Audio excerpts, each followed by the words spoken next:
श्री तुलसी के पद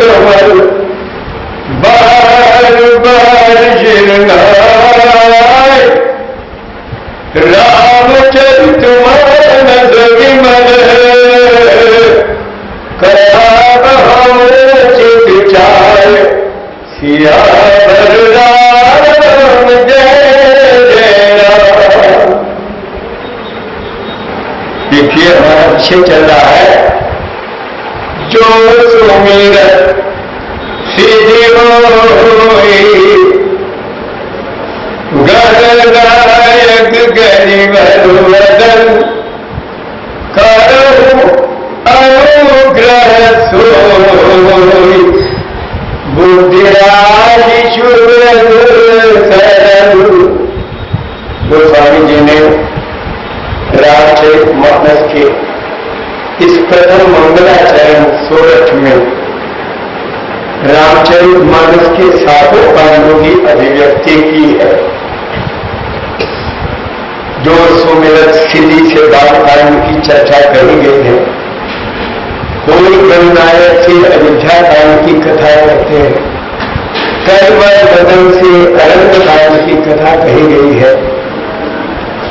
करहु अनुग्रह सोई, ये किष्किंधा कांड की कथा का द्योतक है।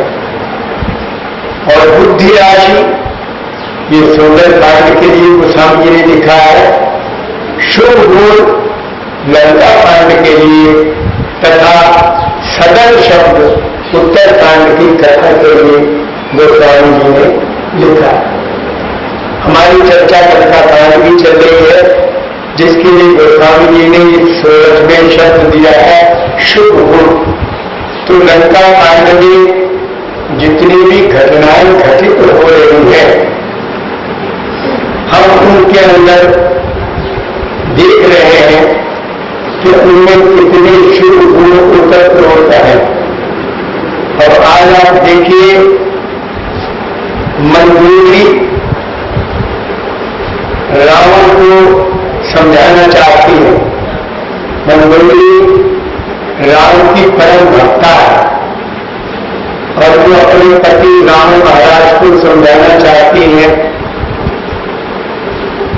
अब देखा जाए तो राक्षस राज की पत्नी है, लंका में रहती है, निश्चल वंश है और सब निश्चय ही उत्पन्न भी किए हैं।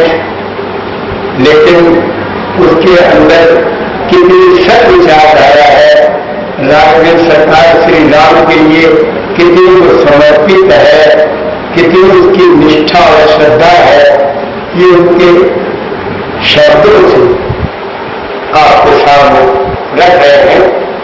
तो मंदोदरी जी कहना शुरू करती हैं कि विश्वरूप रघुवंशमणि, करहु वचन विश्वास, लोक कल्पना वेद कर, अंग अंग प्रतिजासु, सियावर राम जय जय राम। मंदोदरी समझाने का प्रयास करती है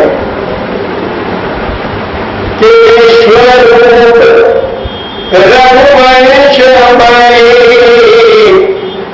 बोले राम जी पूरे विश्व का स्वरूप है। सारा विश्व राम जी का स्वरूप है और राम जी सारा विश्व का स्वरूप है। क्योंकि राम जी में सारा विश्व है और सारे विश्व में राम जी है।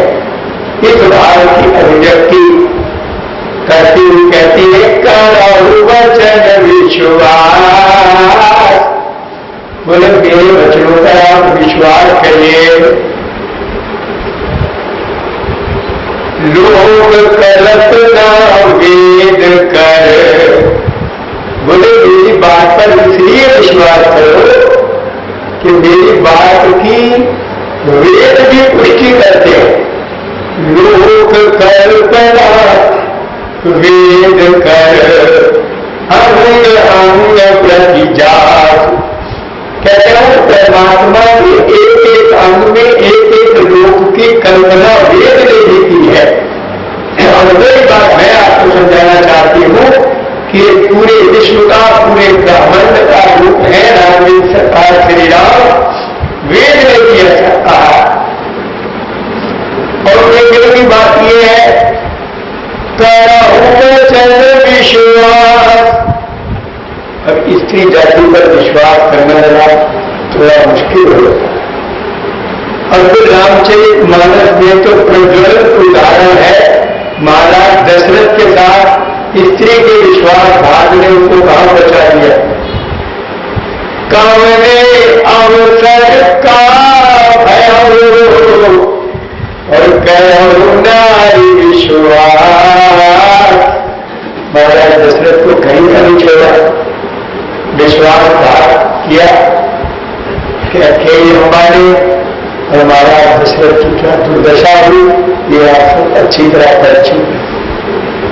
तो इसीलिए मंदोदरी जी अपनी बात की पुष्टि में वेद की दुहाई देते हुए कहते हैं कि मेरी बात को आप इसलिए विश्वास करें कि वेद भी प्रभु के लिए ऐसा ही गुणगान करता है।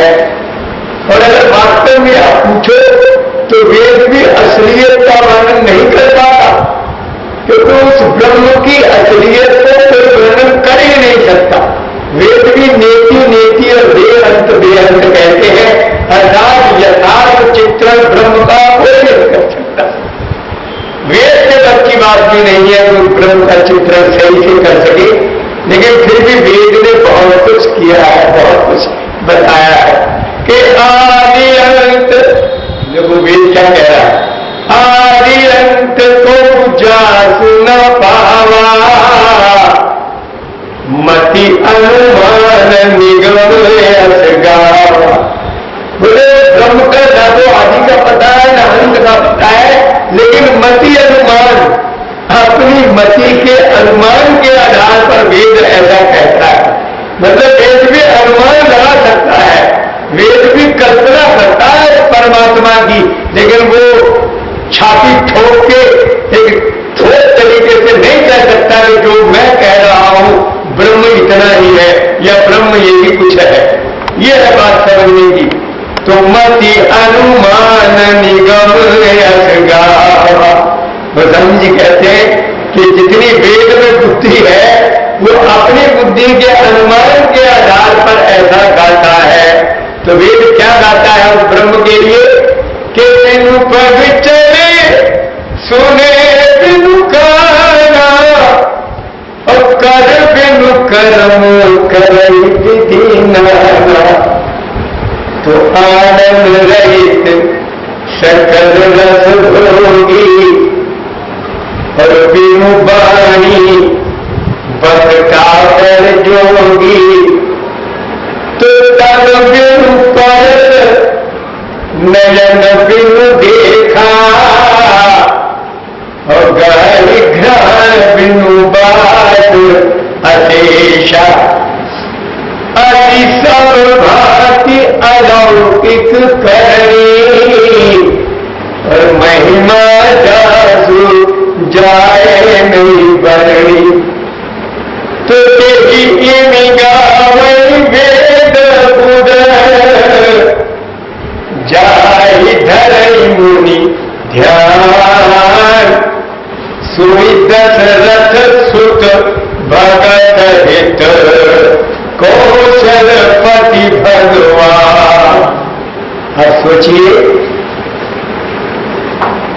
वेद ने अनुमान लगाया कि वो ब्रह्म क्या करता है, बिना पग चले सुने बिनु काना, बिना पैरों को चलता है, बिना कानों को सुनता है, और बिना हाथों को वो सब काम करता है, बिना मुख के वो सारे रसूल का उपभोग करता है, और बिना वाणी के वो सब कुछ बोलता है, और बिना शरीर के वो स्पर्श करता है, और बिना नेत्रों को वो सब कुछ देखता है। तो ऐसी जिसकी अलौकिक करनी है, अति सब भांति अलौकिक करनी, और महिमा जासु जाए नहीं बरनी। जिसकी महिमा वर्णनातीत है, शब्दातीत है, का वर्णन नहीं हो सकता। तो देवी गावई वेद बुध। गोस्वामी जी कहते हैं जिस ब्रह्म के लिए वेद और बुद्धिमान लोग ऐसा कहते हैं, ये गावई, ये जो मैंने गाया है अभी, ये कौन गा रहा है? वो वेद और बुद्धिमान लोग। जे गावई वेद बुध, और जाहि धरई मुनि ध्यान।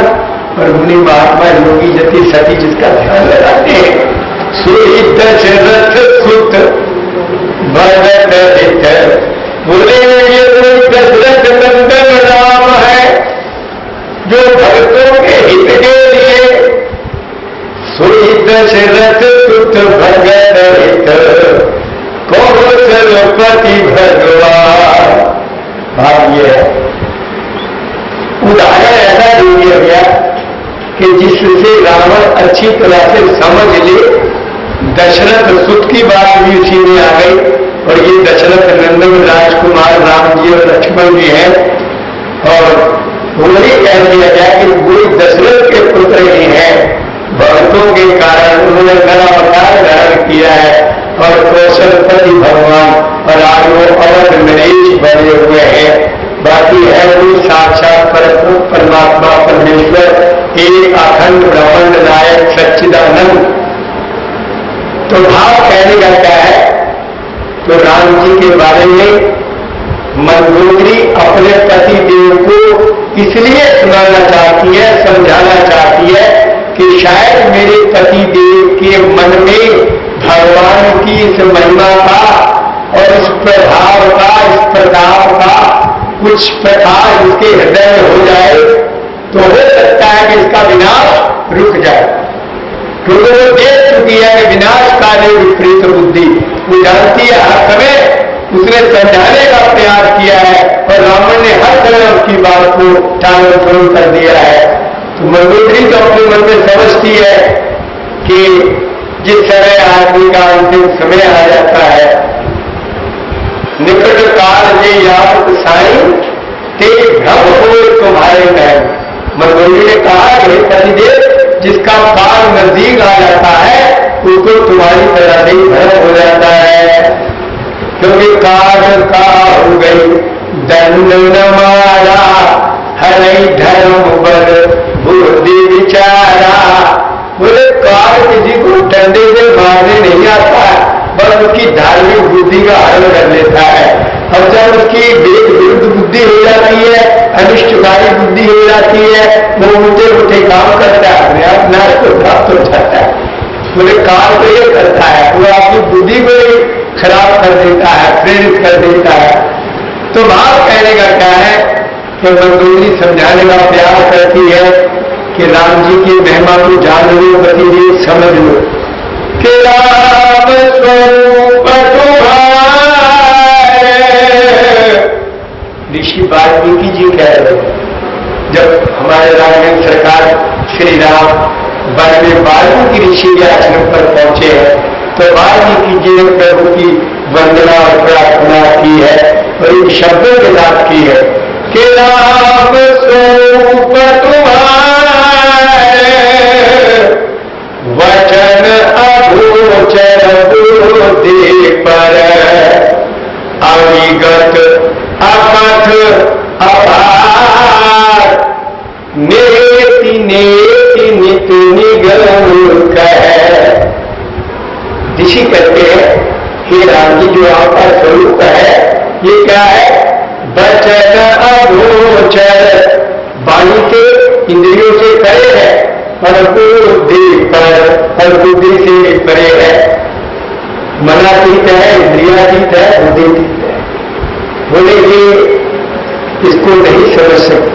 और फिर कहता है अविगत, किसी को विगत नहीं है आपका जो स्वरूप है, आपके स्वरूप को कोई नहीं जानता। अविगत आकाश, वो अकथनीय है, अपार, उसका पार भी नहीं पाया जा सकता। और नेति नेति नित निगम कह, नीति कहता है, नीति का अर्थ सीधा नहीं है, न इति न इति, अर्थात बेअर्थ। तो ऋषि कहते हैं कि जग देखन तुम देखनिहारे, और विधि हरि शंभु न जानिहार। तो तुम नहीं जाने मर्म तुम्हारा, और तुम्हीं को जानिहार। तो भाव मेरा ये है कि हमारे राम जी क्या है? विश्व रूप रघुवर ईश्वर बने करो वचन विश्वास। मंदोदरी कहती है कि हे पतिदेव, राम जी पूरे विश्व में व्यापक है और सारा विश्व उनमें व्यापक है। इस वाणी पर विश्वास कर लो, क्योंकि मैंने आपके सामने वेदों की बात रख दी है। वेद भी इसी भाव का समर्थन करते हैं। हे पतिदेव, इसलिए आप मेरी बात पर विश्वास करिए। और फिर क्या कहिए, पद पाताल शीस अज धामा। पाताल सबसे नीचे का लोग है, अधूर। तो कहते हैं प्रभु की जो चरणार विंद है वो क्या है, पाताल लोग है, क्योंकि चरण सबसे नीचे होते हैं। तो पाताल जो है वो राम जी के चरण है। शीस अज धामा, और शीस माने जो सिर है वो अज कहते हैं ब्रह्मा को। जो शेर है वो ब्रह्मलोक है, ब्रह्मलोक सर्वोपरि है और वो सबसे नीचे है। तो बोले राम सरकार श्री राम के जो चरण है वो तो पाताल में है, और जो का सिर है वो ब्रह्मलोक है। हम आप अंदाजा लगा लो, सिर और पैर के बीच में बाकी सारे अंग आ गए, तो अपर लोक अंग अंग विश्राम। पद पाताल शीस अज धामा। एक ऊपर का एक नीचे का लोग तो उसने गिना दिया, बाकी लोगों ने कह दिया कि अपर लोक, जो इन दोनों के बीच में जितने भी लोग आएंगे, ब्रह्मलोक और पाताल लोक के बीच में अंग अंग विश्राम। वो राम जी के एक एक अंग में एक एक लोग विश्राम करता है। और क्या कहते हैं, भृकुटी विलास भयंकर काला। भृकुटी विलास, भृकुटी विलास का मतलब समझते हैं, मतलब भाव का भटकना। जब एक भाव का भटकना, भाव का चलायमान होगा, वही भृकुटी विलास। भृकुटी मतलब भाव की जो साधारण सरकार की जो भावें हैं, उनका थोड़ा हिलना डुलना, उनका भटकना, उनकी गति होना, ये सब क्या है, भयंकर काला। ये भयंकर काल है जो किसी को बख्शता नहीं है। आप समझ लीजिए, बोले सरकार की जो भाव का भटकना है, हिलना डुलना है, वो भयंकर काल है जो सारे विश्व को अपना कलेवा बना लेता है। और रामायण में लिखा है, प्रेम के विलास सृष्टि लय होनी। कहता है प्रभु के भाव के हिलने डुलने से, भाव के संकेत से ही सारी सृष्टि का प्रलय हो जाती है। वो राम है। तो भाव कहने का क्या है कि जो भयंकर काल है ना, वो भी प्रभु की भृकुटी की ओर निगाहें रखता है कि मेरे को प्रभु की भृकुटी के माध्यम से क्या संकेत मिल रहा है। जैसा संकेत मिलता है तुरंत उसकी वैसी कार्रवाई काल भगवान भी करते हैं। और इस काल की चर्चा को अगस्त ऋषि ने बड़े सुंदर शब्दों में की है। जब प्रभु वहां अगस्त जी के आश्रम में गए हैं, तो अगस्त जी महाराज ने किस प्रकार की चर्चा की है कि प्रभु उमर तब विशाल तब माया। हे प्रभु, आपकी जो माया है ये गूलर का वृक्ष है। अपने गूलर देखे हुए गोल गोल होते हैं, और उस गूलर को आप तोड़ के देखो तो उसमें भंगे से निकलते हैं, मच्छर कीड़ा छू निकलता है। और देख जबकि वो बंद है, भगवान की रचना लेगी। और ये अगस्त जी महाराज भगवान राघवेंद्र सरकार श्री राम की महिमा बखान करते हुए कहते हैं कि कूलर तब विशाल तब माया। हे प्रभु, जो आपकी माया है विशाल कूलर का वृक्ष है, जिसमें करोड़ों अरबों कूलर टंगे हुए हैं, और फल ब्रह्मांड अनेक निकाय। जैसे उस कूलर के वृक्ष पर असंख्य फल लगे हैं, मुझे ऐसे ही आपकी माया रूपी वृक्ष पर असंख्य ब्रह्मांड टंगे हुए हैं। अब आप सोचिए, एक कूलर की उपमा ब्रह्मांड से दी गई है। और फिर क्या कहते हैं, जीव चराचर जंतु सवारा बोले जो जड़ चेतन जीव उस ब्रह्मांड में रहने वाले हैं ना, वो क्या है, वो वही है जो कूलर के अंदर बसने वाले जंतु है। जीव चराचर, चराचर माने चर और अचर, जड़ और चेतन, जितनी सृष्टि में जड़ और चेतन जीव जंतु है, बोले ये सब वही है जो थर के अंदर रहने वाले हैं। जीव चराचर जंतु समाना और भीतर बसही न जाने आना। वो तो थर के अंदर रहते हैं, उनको बाहर कुछ पता नहीं है, वो केवल उसी फल में कैद है। तो वो समझते हैं मैं इतना बड़ा ब्राह्मण हो जिसमें हम रहते हैं, उन्हें क्या पता अगर वो उससे बाहर निकल के आए तो देखे कि जिसको हम ब्राह्मण समझे हुए हैं उस तरह के अरबों और करोड़ों और असंख्य टंगे हुए हैं पेड़ के साथ। और आप सोचिए एक एक ब्राह्मण के अंदर जो भीतर जंतु बसे हैं, कितनी सुंदर उपमा दी है। बोले जितने सृष्टि के जीव जंतु हैं, मानो उस गुंदर के अंदर बसने वाले वो ढूंढे हैं। और क्या कहते हैं, ते फल भक्षक कठिन कराला। बोले उस फल को बड़ा भयंकर काल जो है, ते फल भक्षक मतलब सृष्टि रूपी फल को कौन खा रहा, काल को खाना, सारी सृष्टि काल का करीबा है। तो ते फल भक्षक कठिन कराला, तब भय डरत सदा सोई काल। मैं केवल काल की बात आपको सुनाने के लिए ये प्रकरण अगस्त जी का सुनाया है कि अगस्त जी भी कहते हैं कि प्रभु जो सारी सृष्टि को अपना करेगा बनाने वाला काल है, तब भय डरत सदा सोई काला। वो काल भी सदा आपके भय से ग्रसित रहता है। मैंने आपके निवेदन किया ना कि काल जो है वो राम जी के इशारे को देखता रहता है, उनकी प्रवृत्ति को देखता है और उसी से संकेत पाकर वो सारी क्रिया करता है। तो विकुटी विलास भयंकर काला और नयन दिवाकर कच घनमार। अब देखिए इतना दिव्य वर्णन नंदोली कर रही है। जानते एक राक्षस की पत्नी, निश्चल कुल में रहने वाली, आप सोचिए कि कितने उत्तम और कितने सुंदर विचार जो अपने प्रकट करती है। अब गोस्वामी जी कहते हैं इससे बढ़िया और शुभ गुण आपको क्या मिले। एक राक्षस राज की पत्नी और रामन सरकार श्री राम की इस प्रकार से उनके विलास स्वरूप की अद्वितीय कल्पना कर रही है, तो इससे बढ़िया और क्या शुभ हो सकता। इसीलिए गोस्वामी जी इस कांड के लिए शब्द दिया शुभ गुण। क्या कहते हैं, दिवाकर, बोले जो राम जी के नेत्र हैं वो सूर्य नारायण है। कच घन माला, और जो राम जी के बाल है ना ये घन माला, क्योंकि बाल बहुत सारे होते हैं ना, तो इसलिए घन माने बादल, लेकिन माला कह रही है मतलब बादलों के झुंड। बोले राम जी के जो केश है, केश भी काले हैं, बादल भी काले हैं। तो बोले जो राम जी के केश है वो मानो बादलों का झुंड है, और राम जी की जो नेत्र है वो मानो सूर्य नारायण है। क्योंकि नेत्र जो है इनमें तेज धर्म होता है, नेत्रों में तेज होता।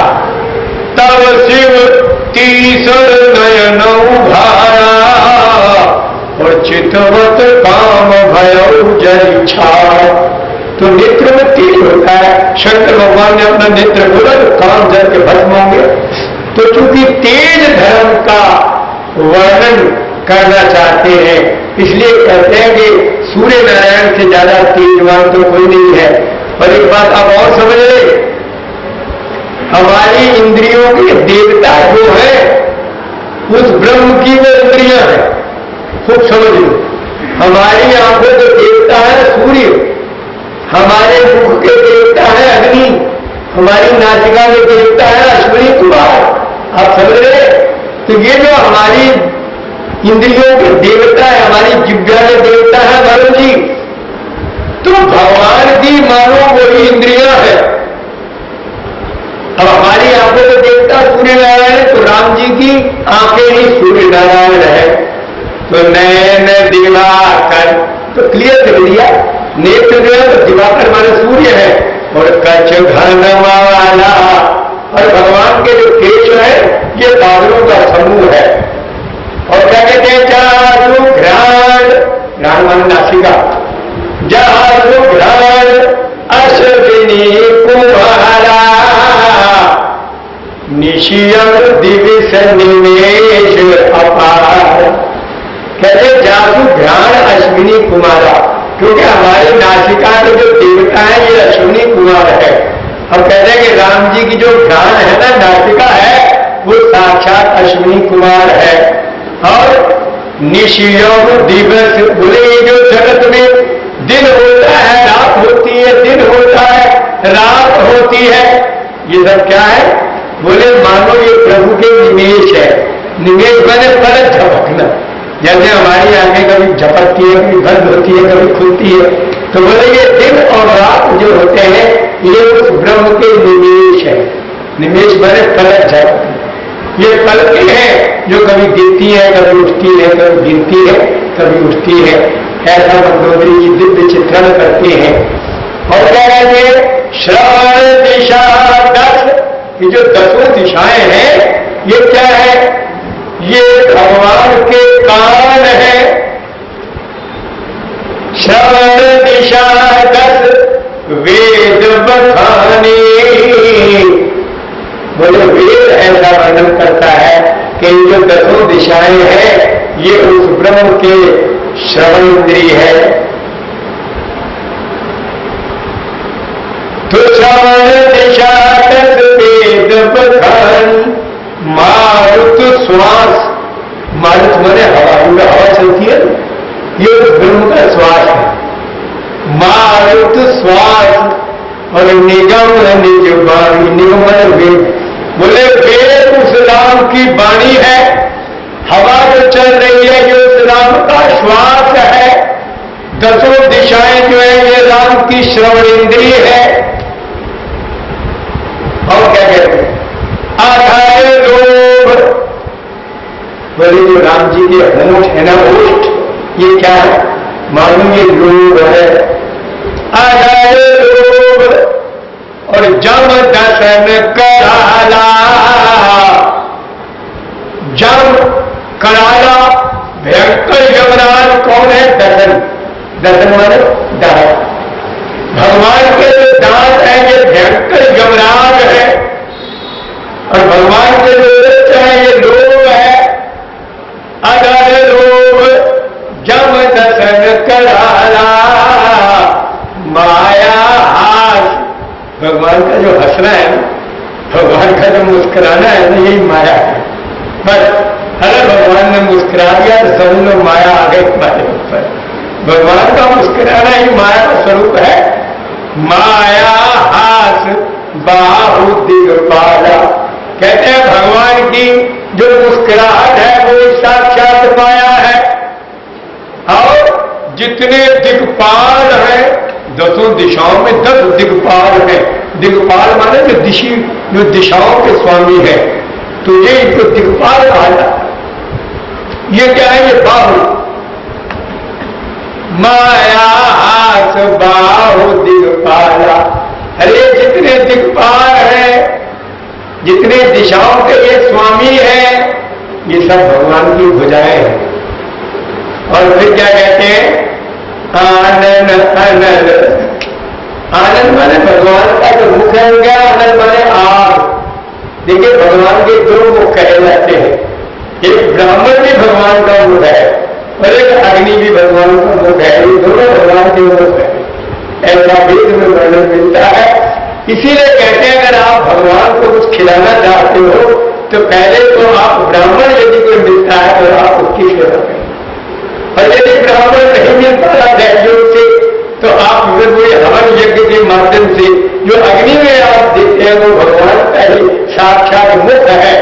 तो आनंद अनल, भैया गोस्वामी जी की ये रचना जो है ये सब वेद शास्त्र और पुराणों का सार है। गावत वेद पुराण अष्टदश 6 शास्त्र सब ग्रंथन को रस, ये सबका निचोड़ निकला हुआ है। ऐसी कोई बात उसमें नहीं कही गई है जो सार गर्भित ना हो और जो वेद विदित ना हो। तो इसलिए कहते हैं कि आनंद अनल, अब अम्बुप की जीहा, जीहा माने जिब्या। देखो जिब्या को रसना कहते हैं, और रसना माने रस युक्त, और रस होता है जल के बिना रस नहीं होता दुनिया में। कहते हैं जल बिनु रस के होई संसार। दुनिया में बिना जल के रस की संभावना भी नहीं की जा सकती। और ये जल के देवता कौन है? वरुण। तो वरुण जो है हमारी जिब्या के स्वामी है, ये रसना है ना, तो रसना के स्वामी कौन है? वरुण। लेकिन भगवान की रसना ही वरुण है। मैं यही तो आपसे निवेदन कर रहा हूं कि हमारी इंद्रियों में जो देवता है राम की ही वो इंद्रिया है। तो अम्बुपति जीहा, अम्बुपति मैंने जो जल का स्वामी वरुण है वही राम की जिब्या है।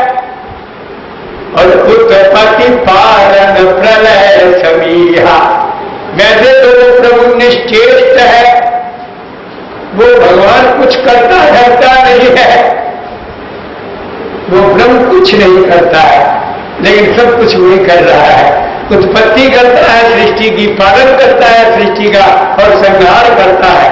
और ये हमने कहा कि उत्पत्ति पालन प्रलय समीहा, समीहा चेष्टा। यदि हम कह दें कि वो ब्रह्म अगर कोई चेष्टा करता है तो वो कुछ करता नहीं। यदि अगर वो कुछ करता भी है तो उसकी मुख्य चेष्टा यही है कि सृष्टि को उत्पन्न करना, सृष्टि को पालन करना और सृष्टि का संहार करना। अब आप देख लो, सृष्टि उत्पन्न करने के लिए क्या ब्रह्म को कुछ करना पड़ता है? वेद में आप देखिए, एको हम बहुश्याम, बस प्रभु एक संकल्प कर, वो ब्रह्म एक संकल्प करता है कि मैं एक से अनेक हूं, बस सृष्टि बन जाती है। तो उनके संकल्प मात्र से एक से अनेक हो जाते हैं प्रभु। तो बताइए, जब सृष्टि के उत्पन्न करने में उन्हें कुछ नहीं करना पड़ता तो पालन करने में क्या करना और संहार करने में क्या करना? उत्पन्न करने में तो बड़ा मटीरियल चाहिए, लेकिन उसमें भी कुछ नहीं करना। एक हम बहुत श्याम। तो और मानस में भी कुछ हमने लिखा है कि लब निमेश महु, लब निमेश माने पलक झपकने में, इतने समय में लब निमेश महु भुवन दिखाया और रचई जासु अनुशासन माया। कहते हैं पलक झपकने के टाइम के अंदर माया असंख्य भुवनों का निर्माण कर देती है, असंख्य ब्रह्मांड बना देती है, असंख्य सृष्टियां बना देती है। अब आप सोच सकते हैं उस ब्रह्म को कोई चेष्टा करनी पड़ती है क्या? हम और आप तो चेष्टा ही करते करते मर जाते हैं अपनी जरा सी बुद्धि सुलझाने के लिए, लेकिन उस ब्रह्म की पूरी निश्चेष्ट है। लेकिन कहा गया कि उत्पत्ति पालन प्रलय समीहा, बोले वैसे तो उसे कुछ करना होता नहीं, लेकिन फिर भी ये सृष्टि की उत्पत्ति पालन और संहार वही करता है, इसलिए यही उसकी चेष्टाएं हैं। उस ब्रह्म की गतिविधियां इतनी ही है कि वो सृष्टि उत्पन्न करता है, पालन करता है और संहार करता है। और क्या कहते हैं? रूपराज अष्टादश भारा। देखिए कितना दिव्य वर्णन है, और भगवान के विराट स्वरूप का वर्णन है। रोमराज, ये रोम समझते ना आप, ये जो रोम छिद्र है हमारे और आपके शरीर पर, ये 3.5 करोड़ होते हैं, और वो तो ब्रह्म की चर्चा हो रही है, बात तो बुद्धि फेल हो जाएगी। तो रोमराज बोले जो राम जी के रोम है, रोम छिद्र है, ये बाल जो है, ये क्या है? अष्टादश भारा। अष्टादश माने 18, भारा माने भार। 18 भार वनस्पति है। सारी सृष्टि में जो वनस्पति है ना, हमारे शास्त्रों और वेदों में ऐसा वर्णन है कि कुल वनस्पति 18 भार मानी जाती है। 6 भार कांटे वाली झाड़ियां जो है वो वनस्पति के रूप में है, और 6 भार पुष्पों वाली वनस्पति है, जिस प्रकार के पुष्प है, और 6 भार फलों वाली वनस्पति है। तो 3 मुख्य वनस्पतियों के विभाजन है, कांटेदार झाड़ियां और पुष्पावली और ये फलों वाली वनस्पति। तो कहते हैं कि ये 6 18 भार। अब भार की भी एक मतलब मात्रा का वर्णन है कि इतनी क्वांटिटी को एक भार कहा जाता है। तो कहते हैं उसमें 6 भाग का विभाजन इस सृष्टि में है। सारी वनस्पति को 18 भाग कुल माना गया है। तो कहते हैं भगवान के जो रोम है ना, ये सब क्या है, ये 18 भाग वनस्पति है। रोम राजी अष्टादश भारा, जो प्रभु के रोम है, राजी माने विराजमान है, जो प्रभु के रोम जो विराजमान है, जो रोए उनके विराजमान है, ये क्या है, ये 18 भाग वनस्पति है। और अस्थि शैल सरिता नस जारा, और बोले भगवान की हड्डियां क्या है, शैल, शैल माने पर्वत, बोले कुल दुनिया के जितने पर्वत हैं ये उस ब्रह्म की अस्थियां हैं। हड्डी होती है, मजबूत होती है ना, जानदार होती है। तो भगवान की जो हड्डियां है ये क्या है, ये सब वज्र है। अरे दधीची की हड्डी रही तो वज्र बन गया था, तो भगवान की जो हड्डियां वज्र है, समझे। अस्थि शैल, देखिए एक शब्द में हमारा अपना कपोल कल्पित नहीं है, गोस्वामी जी के शब्द है, मानस में देखिए, पढ़िए और आनंद लीजिए प्रसंग का। अस्थि शैल, अस्थियां जो पर्वत है, बोले सृष्टि के जितने पर्वत हैं ये सब राम जी की अस्थियां हैं। और सरिता जो नदियां हैं, नस जारा, बोले जैसे नसों का जाल फैला हुआ है। अगर हम बॉडी के अंदर देखें तो गिनती नहीं होगी। अगर एक ब्रेन का ही ऑपरेशन कर लिया जाए तो एक ब्रेन में ही हजारों नसें नाड़ियां होंगी, और ऐसे ही अगर पूरे शरीर को देखा जाए तो कोई गिनती नहीं है हमारे शरीर में नस नाड़ियां कितनी है, कितनी शिराएं हैं, कितनी धमनियां हैं और कितनी नस नाड़ियां हैं कि कोई गिनती हमारे पास नहीं है। तो गोस्वामी जी क्या लिख रहे हैं, देखिए वर्णन मंदोदरी कर रही है, ध्यान इस बात का रखेंगे आप। मंदोदरी जी का दिव्य वर्णन है भगवान के विराट स्वरूप का। तो बोले जितने पर्वत हैं ये अस्थियां हैं, और जितनी नदियों का जाल फैला हुआ है सारी सृष्टि में, ये सब राम जी की नसों का जाल है। अस्थि शैल सरिता नस जारा, सरिता जो है वो नस जारा माने नसों का वो जाल है। जितनी नदियां हैं तो भगवान के शरीर की नसें हैं, नसें और नाड़ियां हैं, और जितने पर्वत हैं तो भगवान के शरीर की अस्थियां हैं। उदार उदादी, और भगवान का जो पेट है वो क्या है, उदार उदादी, उदादी माने समुद्र। भगवान का जो पेट है वो समुद्र है, अर्थात उसमें सब कुछ समा जाता है। उदार उदादी, और अध गो जातना, अध माने नीचे की, गो माने इंद्रिय, जो नीचे की मल मूत्र की इंद्रियां हैं उनकी भी कल्पना की गई। बोले भगवान की जो अध गो है, जो निम्न स्तर की दोनों इंद्रियां हैं वो क्या है, जातना, यम यातना, जिसे नरक की सदा कहते हैं ना, जो यम यातना जीव भोगता है, पापों का जो दंड उसको मिलता है, तो यमराज की जो यम यातना भोगनी है वो भगवान की अधो इंद्रिया है। उदर उदरी अध गो जातना, जग में प्रभु का बहु कल्पना। बोले ये सारा विश्व जो है ये मेरे राम की ही कल्पना है। अब देख लो, सारे विश्व की एक एक चीज में मंदोदरी जी ने पूरे राम की कल्पना कर ली कि मेरे राम इस तरह से पूरे विश्व के अंदर विराजमान है। और उसके बाद और क्या कहते हैं, अहंकार शिव बुद्धि अजय मन शशि चित मान। अरे मनुज पास सचराचर रूप राम भगवान सियावर राम जय जय राम, सियावर राम जय जय राम। अब देखिए कितनी दिव्य कल्पना है, शरीर की कल्पना हो गई, अब अंतःकरण की कल्पना हो रही है। अंतःकरण में 4 अवयव होते हैं, मन बुद्धि चित्त और अहंकार। मन बुद्धि चित्त और अहंकार, इन 4 को मिलकर अंतःकरण कहा जाता है। इन्हीं को मन भी कहा जाता है। मुख्य कहते हैं ना, उसमें ये चारों चीजें हैं, मन बुद्धि चित्त अहंकार, और इसी को सूक्ष्म शरीर भी कहा जाता है। इसी में कुछ और अवयव जुड़ जाते हैं तो वो पूरा सूक्ष्म शरीर बनता है।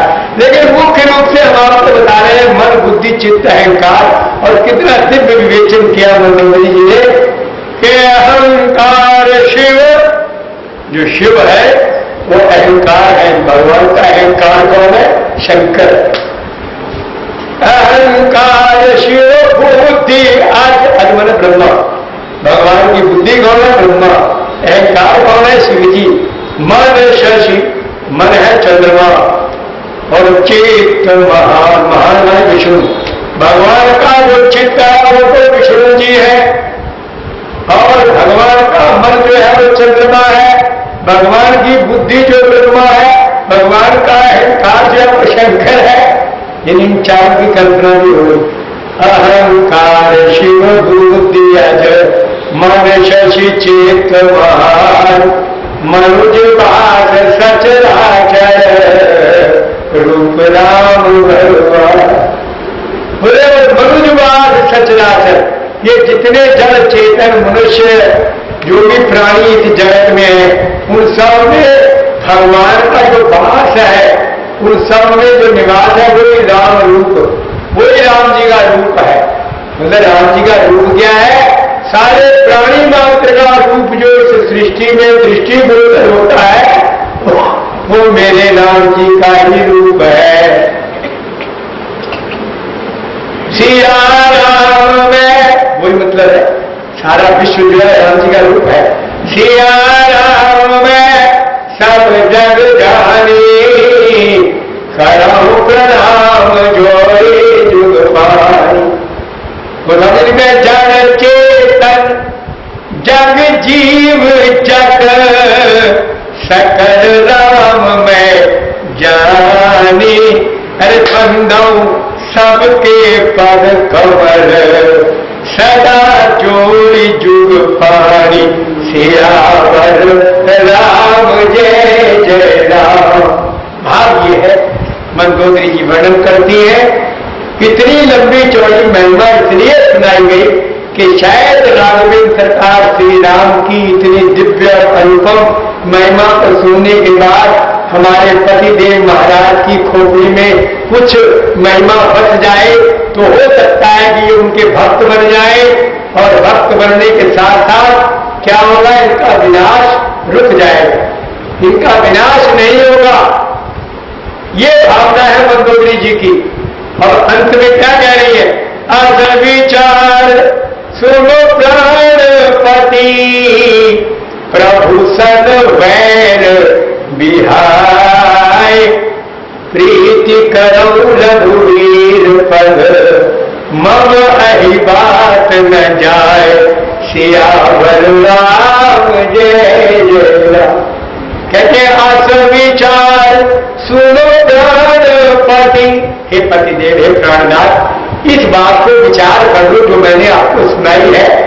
तो प्रभु सन वैर बिहार, भगवान से वैर को हटा दो, बुद्धि से वैर निकाल दो। क्यों? नाथ वैर कीजिए ताही सो, अरे बुद्धि बल जीत सकिए जाही सो। नाथ, ये समझाती है वो, कहते नाथ बैर कीजिए ताही सो, और बुद्धि बल सकिए जीत जाही सो। बोले अपने बुद्धि के बल से जिसको हम जीत सकते हो उससे बैर करना चाहिए। और बोले तुम राम जी से बैर कर लो, जरा विचार तो करके देखो, जिन्होंने महावीर दिति सुत संघारे, जिन्होंने और अति बल मधु कैटव जे मार, अति बल मधु कैटव जे मार, और महावीर दिति सुत संघारे। ध्यान दें, गति अति बल मधु कैटव जी मारे, जिन्हें मधु और कैटव का संहार कर दिया, और महावीर दिति सुत संगारे, दिति के पुत्र थे हिरण्यकश्यप और हिरण्याक्ष। बोले इतने आपदाई, इतने भयंकर राक्षसों को जिन्होंने मार दिया, मधु कैटव को मार दिया, और अंगद हनुमत अंचल जाके, और रण बाकुरे वीर अति बाके। अरे तेई कौ पिय पुनि पुनि नर काहू, मुदा मान ममता मद बहू। बोले इतनी बड़ी हस्ती को तुम बार बार कहते हो वो मनुष्य है, वो मनुष्य है, तुम व्यर्थ में झूठे ईमान और घमंड में बह रहे हो। तो मंदोदरी सचेत करती है। मंदोदरी क्या कहती है? तुम ही रघुपति अंतर कैसा, खल खल द्योत दिन करई जैसा। अब देखिए कितनी कटु आलोचना है। मंदोदरी राक्षस राज रावण अपने पति देव भगवान की कितनी कटु आलोचना करती है कि तुम ही रघुपति ही अंतर कैसा। ये पतिदेव तुम्हारे में और राम जी में अंतर कितना सुन लो। खल खल द्योत, खल माने दुष्ट, खद्योत माने जुगनू। बोले जैसे तुच्छ दुष्ट जुगनू है, और दिन कर जैसे और सूरज। बोले तुम जुगनू की तरह नीच और तुच्छ जंतु हो, और वो सूर्य नारायण भगवान है। अब सोच सकते हो पत्नी अपने पति के लिए शब्दों का, और फिर वो पति भी कोई हरा गहरा रस्सू घरा नहीं है, विश्व विजेता रावण है, ये भी बात समझ लीजिए।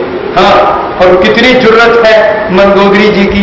अब गोस्वामी जी कहते हैं ऐसी देवी की इस उपदेश धारा को हम शुभ गुण ना कहे तो क्या कहे, क्या दुर्गुण कहेंगे? अरे इससे बड़ा और शुभ गुण क्या होगा? तो उसके मुंह कहती है कि तुम्हें रघुपति ही अंतर कहता, दिन खल खल द्योत दिन कर ही जैसा। जैसे जुगनू और सूरज में अंतर है पतिदेव, तुम्हारे और राम जी में इतना अंतर है। अरे सिंधु तरो उनको बनेरा। देखिए क्या कहती है मंदोदरी जी, सिंधु तरो उनको बनेरा, और तुमसे धन रेख गई न तारी। बोले उनका बंदर तो समुद्र कूद गया, और तुम्हारे जब लक्ष्मण जी ने एक रेखा खींची थी तो वो रेखा को भी पार करने में डर गए। और तुमने कहा भिक्षा देगी, मैं बड़ी भिक्षा दूंगा, बाहर आओगे तो भिक्षा दूंगा। मतलब तुमसे वो रेखा भी पार न हुई। अरे सिंधु तरो को बदला, और तुमसे धन रेख गई न तरी। बता कि रेखा को पार करना और समुद्र पार करना। और फिर दूसरी बात है तेलनी तूल न पूछ जली। तुमने सारी लंका में तेल घी और रुई और कपड़ा फूंक दिया, लेकिन उसकी पूछ नहीं जला पाए। अरे तेलनी तूल न पूछ जली, और तेल लंक जलाए खाक करी। बोले तुमने दुनिया का कपड़ा और रुई और घी और तेल लगा दिया, रहा न नगर बदन घृत तेला, और बाढ़ी पूछ कीन कभी खेला। तो कहते हैं कि तुमसे वो पूछ न जली, और उन्होंने सारी लंका जला के ढेर कर दी। फिर बानर बांधत सो न बंधो। तुमने एक बंदर को बांधने की कोशिश की थी ना, कि उस बंदर को बांध के रख ले अपने पास। अरे बानर बांधत सो न बंधो, तुझे बंदर नहीं बंधा। और तेन बारी बांध के बाट करी। उन्होंने समुद्र को बांध लिया और अपना रास्ता बना लिया है। अरे तुमसे बंदर नहीं बना, उन्होंने समुद्र को बांध लिया और रास्ता भी बना लिया। तो श्री रघुवीर प्रताप की बात तुम्हें 10 कंठ न सूझ करी। श्री रघुवीर प्रताप की बात तुम्हें 10 कंठ न सूझ करी। तो ऐसा दिव्य विवेचन मंदोदरी जी ने किया है। तो स्वामी जी महाराज कहते हैं कि भाई ये प्रशंसा की पात्र है, और राम भक्ता है, इसलिए इनके लिए जो भी उत्तर से उत्तर शब्द प्रयोग किया जाए वही थोड़ा है। इसलिए गोस्वामी जी ने ऐसे लंका कांड के लिए अपने प्रथम स्वरस में शुभ गुण की चर्चा की है।